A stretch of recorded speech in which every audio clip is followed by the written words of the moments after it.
Welcome everybody out to podcast number 324. Are you making mistakes? Are you okay with that? Stay with us. This is the Elevate Construction Podcast, delivering remarkable content for workers, leaders, and companies in construction wanting to take their next step. Get ready to step out of your comfort zone with Jason Schroeder as he encourages you to do better, live a remarkable life, and expect more. Let's go. Welcome everybody. I hope you're doing well. Today we're going to talk about making mistakes. And I probably tripped you up just a little bit. You probably think that I think that making mistakes is a problem. And I would say that that's not a problem. We all make mistakes. In fact, I think that this concept of needing to be perfect now is really hurting a lot of people. Striving for perfection is a beautiful thing. Striving for excellence is a beautiful thing.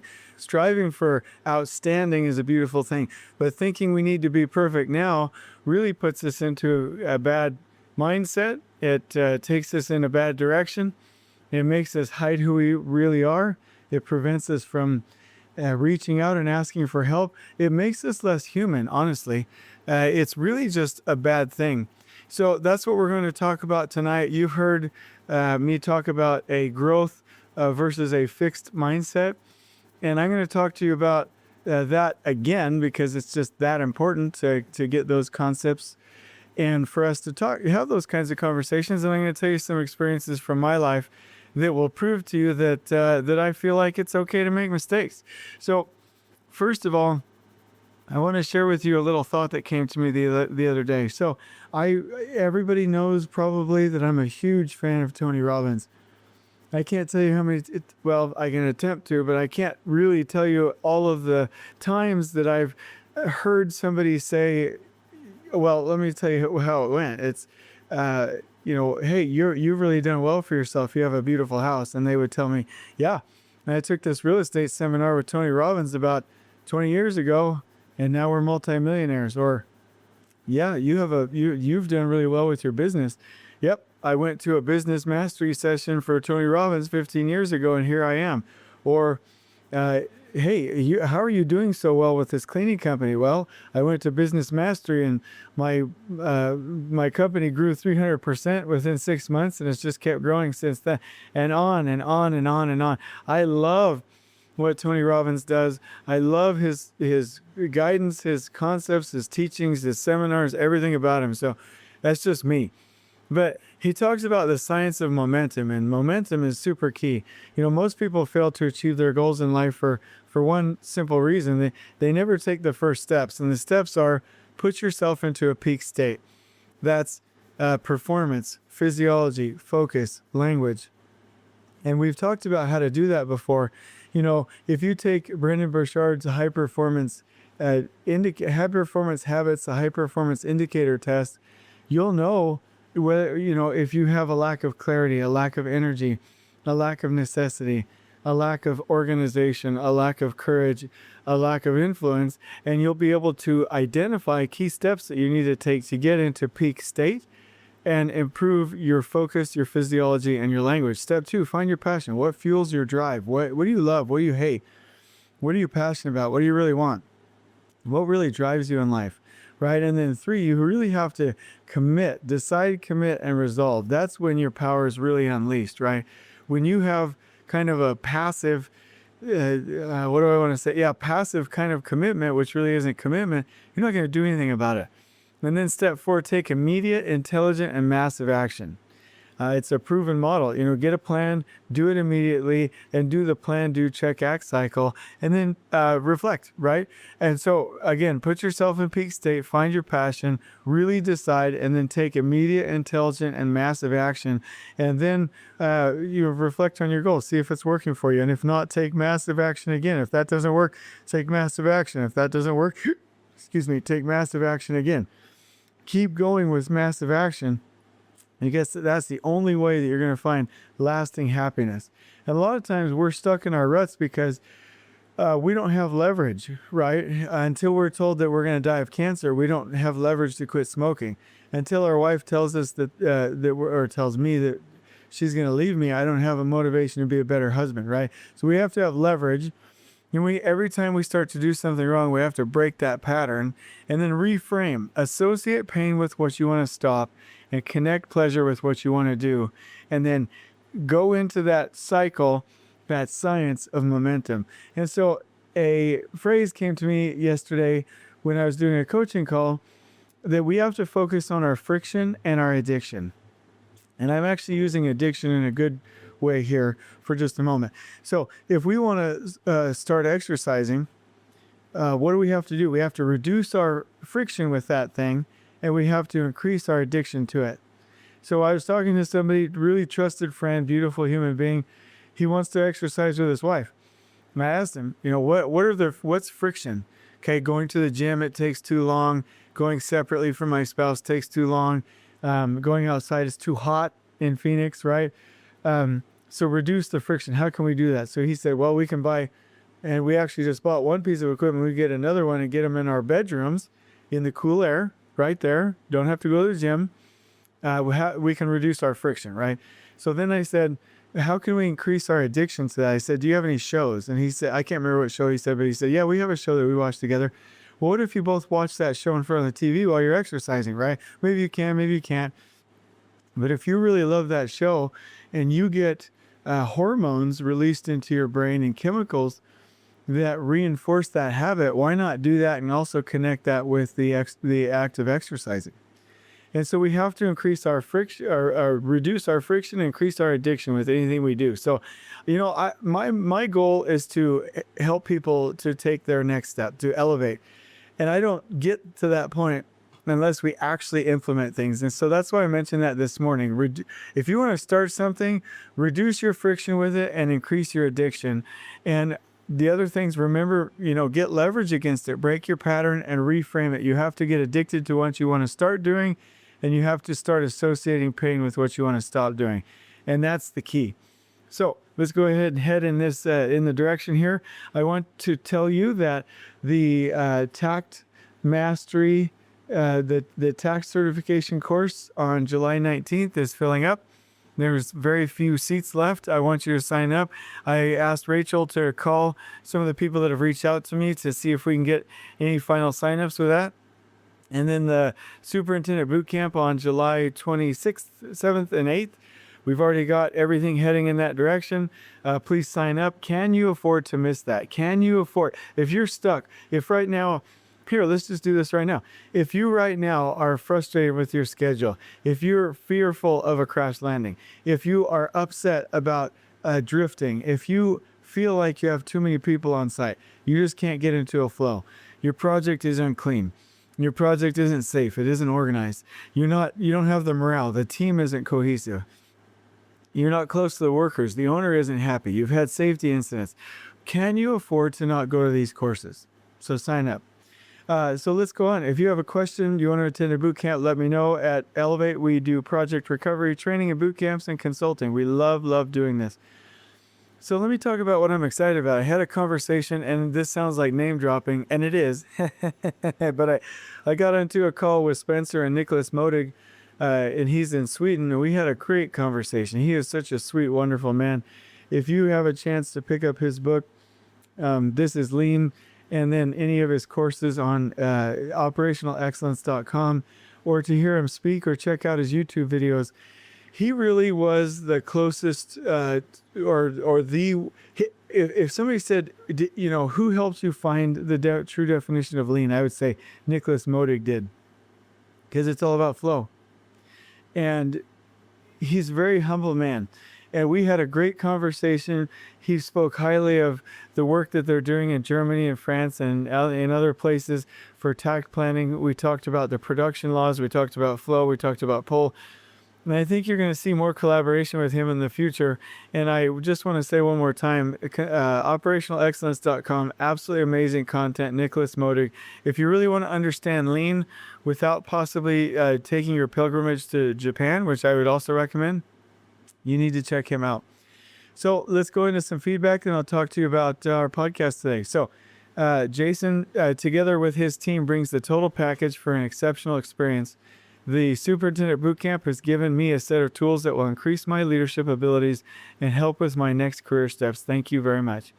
I really appreciate that feedback. And I'm looking for some more feedback in reference to the podcast. I want to know how I can make it better. I know one thing, the audio, we're working on that. We're working on getting the streaming working to a point that people can hear that beautiful audio in addition to the content. Hopefully you can hear that today. I hope you don't hear my air conditioner too much in the background, but I've got my nice microphone on. So we will continue to work in that direction and to give you great content and great interviews. So let's go right, excuse me. Let's go right into this. Your conflict for today is you are afraid of making mistakes, and perfection is killing you. If you think you have to be perfect, you're probably avoiding taking certain risks. You're probably avoiding taking certain opportunities. You're probably avoiding telling people when you have problems, and that's just not how life works. Everybody makes mistakes. Everybody has problems. Every team has problems. Every project has problems. Every church has problems. Every religion has problems. Every belief system has problems. Every mom and dad have problems.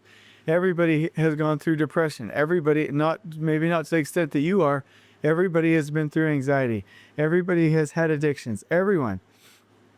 Think about the person that you admire the most. That person has had massive problems. So people make mistakes, and we just have to accept that. Why do I say that? Because it will help us to double check and to prevent mistakes. It will help us to know to find them. It will help us to know to bring them to the surface. It will help us to resolve them. So here's a little story. So when we started, I've had so many mistakes in my life, and I'm going to tell you a couple of stories. So actually I have 6 or 7 stories here, but when we were at the research laboratory, we finally switched our paradigm, and we were like, it's okay to make mistakes. Bring them all to the surface. I want to know everything. I want to know all the things. And on that project, we created a culture of bringing problems to the surface and incentivizing basically the bringing to the surface and the resolution of those. There was the best electrical foreman that I've ever been around in my entire life. I don't know if I can say his name or not, but he would bring up problems and be vocal, and some people were initially put off by it. And I constantly reinforced, look, what he's doing is exactly what we need. We need problems brought to the surface. And we won on that project more than probably any other project that I've ever been associated with. And why? Is it because we thought we were perfect? Is it because we hit mistakes? No, because we knew we weren't perfect, and it's because we headed in a better direction. So I probably shouldn't like Lady Gaga and Bad Romance, but this is one of my favorite songs. And she says, I want your ugly, I want your disease, I want your everything as long as it's free. I want your love. I want your drama, the touch of your hand. I want your leather-studded kiss in the sand. When I hear that song, she's talking about it like in a in a drama kind of a way. But I wish I could play that song, Lady Gaga, Bad Romance on projects, and be like, I want everything.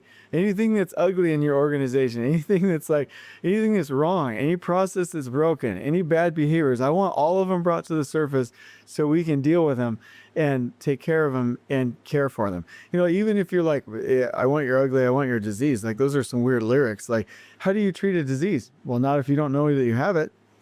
So, just think about that for a second. Everybody wants, or a lot of people really want, this image of they're perfect now, and it just doesn't happen.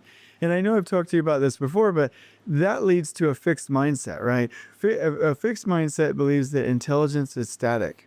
And it leads to a desire to look smart, and therefore a tendency to avoid challenges, give up easily, see effort as fruitless or worse, ignore useful or negative feedback, feel threatened by the success of others, and as a result, they might plateau early and achieve less than their full potential. All this confirms a deterministic view of the world. But a growth mindset is one that leads to a desire to learn, and therefore a tendency to embrace challenges, persist in the face of setbacks, see effort as a path to mastery or mistakes, learn from criticism, and find lessons and inspiration in the success and failures of others. And as a result, they reach ever higher levels of achievement. All this gives them a greater sense of free will. And so I'm very, very passionate about this topic. Let me tell you about a couple of mistakes. So somebody asked me the other day, this is our direct response to feedback for the podcast. He said, I want to hear about your mistakes. Okay. So let me tell you about a couple of them. And I don't think this diminishes me in any way, shape, or form. Now, one time when I was a field engineer and I was working on a large mega prison, I think today it would probably be a $250 million prison with inflation. Back then, I think it was 130, 140, but I laid out a guard station wrong, like just completely inverted it. And they ran, so if you know anything about prisons, they run home runs for their security electronics all the way back to this guard station. And so they had a huge duct bank, probably 30, 40, 50 large 4-inch home runs, pathways in conduit buried in a duct bank and encased in concrete. They had routed that within my layout and it was wrong. So they had to chip out the concrete, redo the whole thing. And thankfully we hadn't, headed in the direction of placing footings yet. We caught it before then, but it was a time delay and it was at least 30 grand. And I remember that mistake. And the lead field engineer had given me the points, and on the drawing, it didn't show which side, and I had attempted to blame him for it. And I was wrong. I was very embarrassed about that. And that was one of the first major mistakes that I had. In addition to, when I used to operate equipment and do set forms and finish concrete, I, broke a water line once, broke a piece of equipment once, flipped over a backhoe once. There's just a lot of little things. But I remember that guard station being a really big thing because it ruined my reputation. And the foreman for the electrical company wouldn't even talk to me. He was so upset. Let me tell you another one. Now, this was a mistake, and I've told you about this before, so I won't go into too much steps, but I helped put my wife's father's company out of business. Documented their mistakes, probably accidentally. I don't remember doing it on purpose, but falsified information. Was really after them, gave them an unfair break, was always expecting them to fail. Documented it to the point where eventually the company just ran them off the job. It was a really bad situation. I regret that to this day. And ever since then, I've really wanted to and have taken care of trade partners. Let me tell you another one, and I'll go into more in depth on this one. I had a fixed mindset when I was a lead field engineer, a fixed mindset, not a growth mindset. And I was offending people and getting layout wrong, and the building, getting layout wrong all over the building. I wasn't listening. I wasn't doing a good job. And I remember almost getting fired. So I remember I was demoted from being a lead field engineer back in the day. There was wrong layout. I was assigned to a specific part of the project. People didn't want to work with me. I was stubborn. I was so siloed, I would shut the door. They had to remove the door to my office. It was a bad situation. So I was about to get fired, and I remember 2 books coming into my life. One was the scriptures from a religious standpoint. And then the other one was the Field Engineering Methods Manual. And so that began my journey of attempting to read a book a week. I'm probably at a book every 7 days or something like that. Or sometimes more, sometimes I'll get 2 books in a week, but that changed my entire life and turned me into a growth mindset type person. I started being more open. I started being more humble. Excuse me. I started to learn. And I'm thinking now, if people have fixed mindsets, what helped me? What helped me was a reduction in pride and a desire to be more humble and open. And that's what I got from the scriptures. And what I got from the Field Engineering Methods Manual is the knowledge that, we don't belong recreating the wheel. A lot of this knowledge is already there. We need to learn from the lessons of history. And so I started implementing everything that I could from the religious texts and from the Field Engineering Methods Manual. In fact, I called the Field Engineering Methods Manual the Survey Bible. It's kind of funny. But I started implementing everything that I read from the lessons of history and from inspiration, right? And everything changed, like within a couple of months. And I turned to a growth mindset. I started winning at almost I started winning so much that they asked me to start training throughout the United States. And I think I was 24, 25 years old. How often do we have a 25-year-old asked to teach concepts throughout the United States for a company? It doesn't happen very often. That was the change that happened to me. And it was because I was making those mistakes.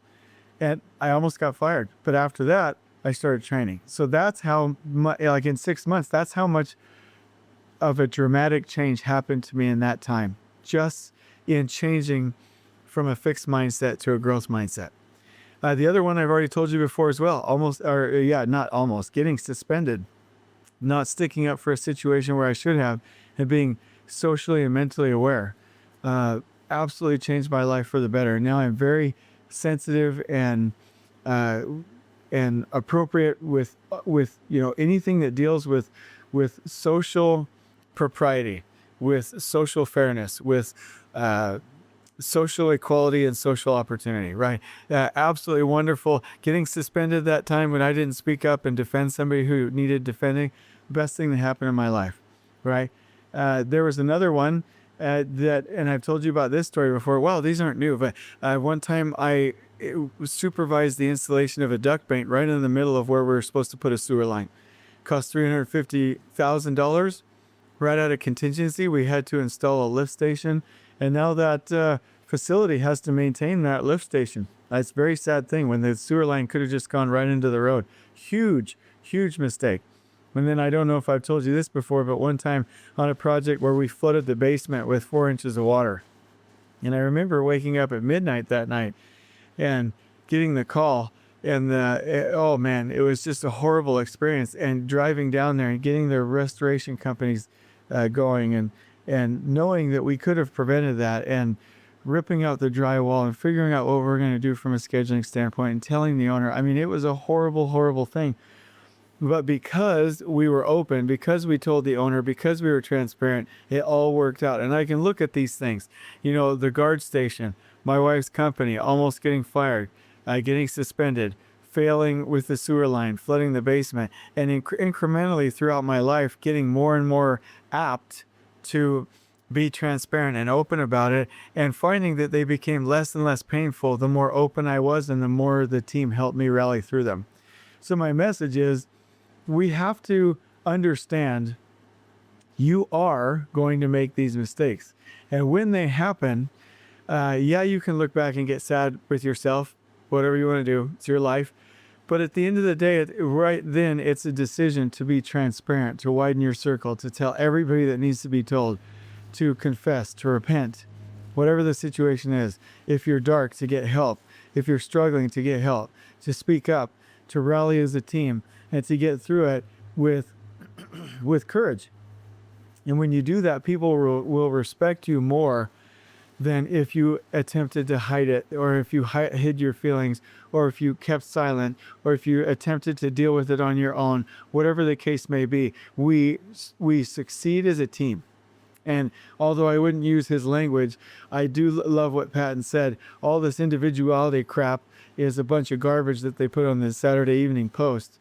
The people that wrote that don't know anything more about war than they do about, and I won't repeat what he said after that, but if people say, hey, you deal with problems by yourself, or you're an individual, or you do things by yourself, or you can handle this on your own, humans aren't designed to do that. And I think COVID-19 showed us that we are not designed to do things by ourselves. And so you got to become real good at understanding that you're going to make mistakes. And you've got to become okay with that and realize that you're human. If not, then you won't take risks. You won't fulfill the measure of your creation. You won't be out there leading, and you won't have the confidence that you need, and you won't be able to respond when they happen. The other thing is, you won't start looking for, finding, elevating, and removing roadblocks and mistakes and problems as a systematic approach to creating flow. And so that's my message today. Everybody make mistakes. Get used to it. It's how we show up in those moments. On we go. Workers, leaders, and companies coast to coast. If you're enjoying the show, please feel free to share with your construction colleagues and help us spread the word by rating, subscribing, and leaving a review on your preferred podcast listening platform. We really appreciate it. We'll catch you next time on the Elevate Construction Podcast.